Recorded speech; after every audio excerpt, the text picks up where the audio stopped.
Assalamualaikum warahmatullahi wabarakatuh.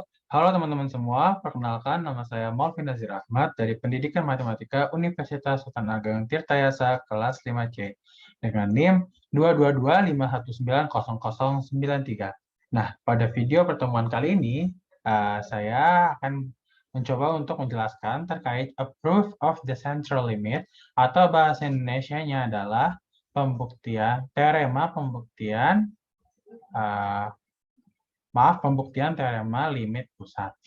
Seperti itu.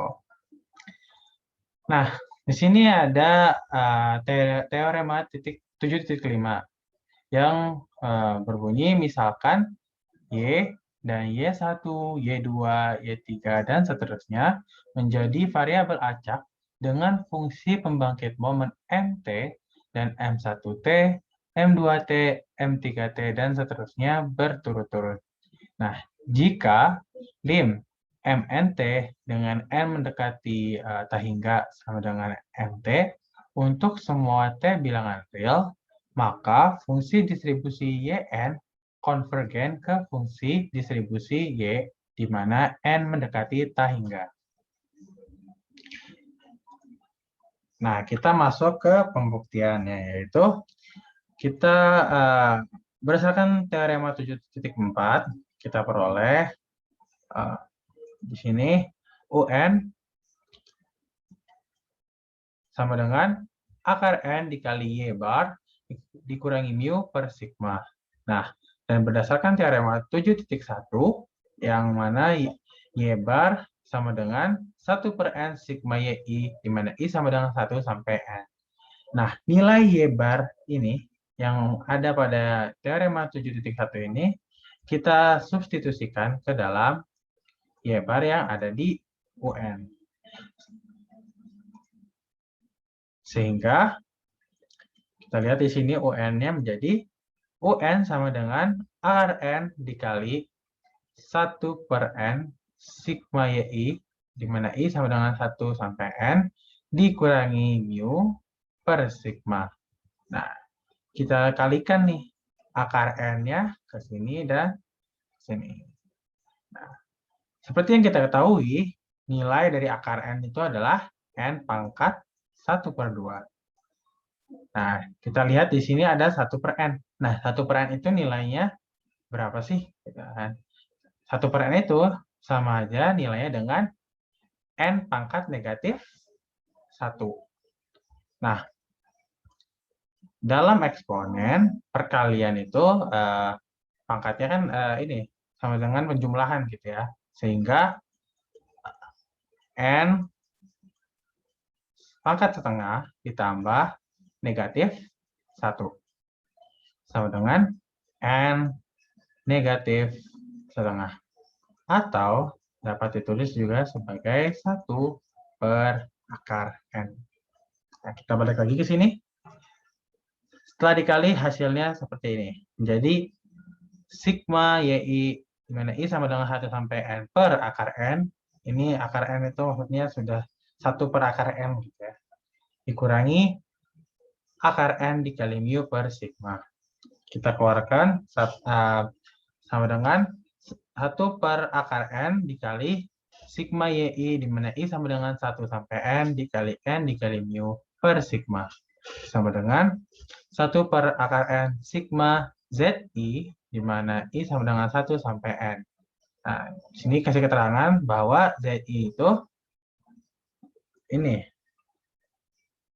Ya. Nah, karena variabel acak YI adalah independen atau bebas dan terdistribusi secara identik, ZI di mana I sama dengan 1, 2, dan seterusnya sampai N, independen dan terdistribusi identik dengan EZI atau ekspektasi atau nilai harapan sama dengan 0, dan VZI atau varian sama dengan 1. Nah, karena fungsi pembangkit momen dari jumlah acak independen variabel adalah produk dari masing-masing fungsi pembangkit momen, maka M sigma ZIT, nah kalau kita uraikan menjadi MZ1T dikali MZ2T dikali hingga MZNT sama dengan MZ1T pangkat N. Mengapa dipangkatkan N? Karena ini dikali sebanyak N. Selanjutnya di sini ada MUNT. Sama dengan, nah, UN-nya tadi kita sudah dapatkan, yaitu sigma 1 per akar N dikali sigma ZI, di mana I sama dengan 1 sampai N.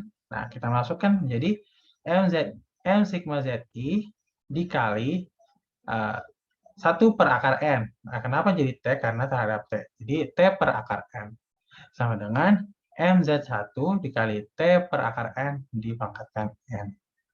Nah, dengan menggunakan teorema Taylor, di sini MZ1T sama dengan MZ1 dikali 0 ditambah M aksen Z1 dikali 0 T ditambah M double aksen Z1 kali C kali T pangkat 2 per 2, di mana C di antara T dan 0. C kurang dari T dan lebih dari 0. Dan karena MZ1 sama dengan 0, sama dengan E dikali E pangkat 0 Z1. Nah, pangkat berapapun, berapapun angkanya jika dipangkatkan 0, hasilnya 1 kan.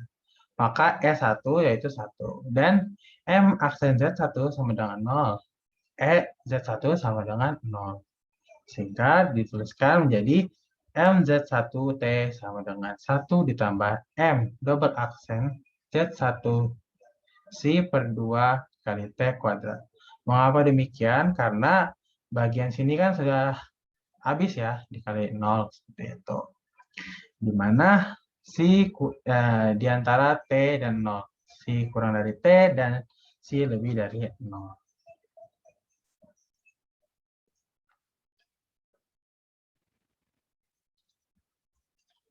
Oke.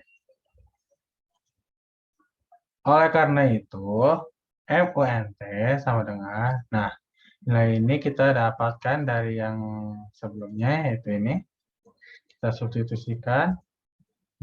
MUNT sama dengan 1 ditambah M double aksen Z1 kali Cn per 2 dikali T per akar N kuadrat dipangkatkan N. Sama dengan 1 ditambah M double aksen Z1 dikali Cn dikali T kuadrat per 2 per N dipangkatkan N, di mana Cn itu diantara T per akar N dan 0. Cn kurang dari T per akar N dan Cn lebih dari 0. Kita perhatikan bahwa N mendekati tak hingga, Cn mendekati 0, dan M double aksen Z1 Cn T kuadrat per 2 mendekati M double aksen Z1 kali 0 dikali T pangkat 2 per 2 sama dengan E Z1 kuadrat dikali T kuadrat per 2 sama dengan T kuadrat per 2. Mengapa hasilnya itu T kuadrat per 2? Karena EZ1 kuadrat sama dengan varian Z1 sama dengan 1 gitu. Jadi hasilnya ya dikali 1 sama aja T kuadrat per 2. Nah, kita ingat kembali bahwa lim Bn di mana M dekati tak hingga sama dengan B, kemudian lim 1 ditambah Bn per N pangkat N di mana M dekati tak hingga sama dengan E pangkat B. Ini dapatkan dari sini ya. Sehingga lim MUNT dengan M dekati tak hingga sama dengan lim 1 ditambah M double aksen Z1 Cn T kuadrat per 2 per N dipangkatkan N, di mana N mendekati tak hingga. Ini dimasukkan yang tadi ya, setelah dioperasikan gitu, sama dengan E pangkat T kuadrat per 2. Nah, ini didapatkan seperti yang tadi. Nah, B yang ini dalam hal ini itu T kuadrat per 2. Sehingga E pangkat P-nya itu E pangkat T kuadrat per 2. Sehingga didapatkan ya hasil dari limit MUNT di mana N mendekati tak hingga itu E pangkat T kuadrat per 2. Nah, fungsi pembangkit momen untuk variabel acak normal standar. Menurut teorema 7.5, kita menyimpulkan bahwa UN memiliki fungsi distribusi yang konvergen dengan fungsi distribusi variabel cocok, variabel acak normal standar. Sehingga ini terbukti. Oke, cukup sekian dari saya terkait pembuktian teorema limit pusat opsional yang apabila terdapat kesalahan dan kekurangan dalam penyampaiannya mohon dimaafkan. Wabillahi taufiq wal hidayah. Wassalamualaikum warahmatullahi wabarakatuh.